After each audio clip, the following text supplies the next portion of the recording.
And as you gear up for election night, there are a few things to keep an eye out for as the first unofficial results come in. That's right. Denver 7's political reporter MEGHAN Lopez is joining us live from the Denver election headquarters to explain all of this. MEGHAN, I know it's already busy there, isn't it? Very busy, Ann. I mean, you guys just highlighted it. The election judges have been working nonstop, really, for days now in order to be able to sort through those ballots, to get them verified, and to get them off to the counters. Now, those election judges are all leaving right now, but it's 5 o'clock. But, they were here, and they will be here bright and early tomorrow morning. As you guys said, there's been a lot of voter turnout already, and so that means that we could get a pretty good indication of how the election is going, really, pretty quickly tomorrow after the polls close. But you do need to pay attention to a couple of things when it comes to those initial unofficial election results. In the age of instant knowledge, between Twitter updates, push alerts, breaking news headlines, and more, it's not hard to understand why voters would expect to have election results, well, instantly.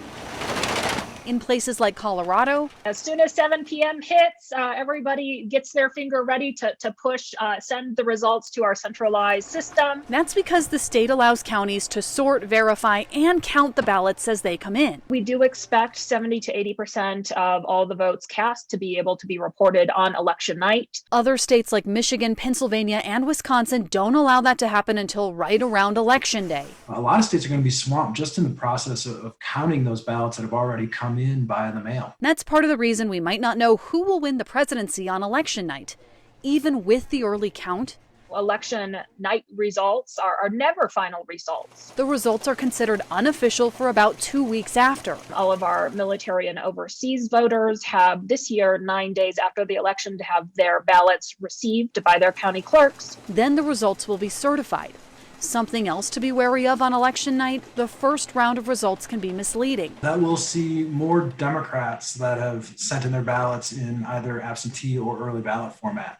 And that means as states are counting these ballots, we're going to see a little bit of a shift towards a Democratic advantage. Meaning the initial results might seem like Democrats have an advantage in some races, but that could change later in the night. Really tight races. We may go to bed with half of the votes counted, seemingly either up in the air or perhaps even for benefit for President Trump, and then that might switch.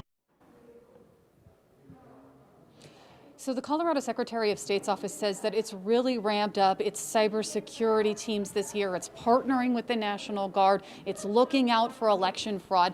The thing that they are asking voters to do is to be careful and to really pay attention to what you read and what you believe as we go through election night and over the next couple of days, because that's when they've noticed, and the FBI as well, have noticed a ramp up of those disinformation campaigns in elections past. So they say just be sure what you're reading is true. Make sure you go to verified sources, and of course if you see anything that sounds fishy or suspicious, just report it to them. I'm live at the Denver election headquarters. MEGHAN Lopez, Denver 7. Yeah, great.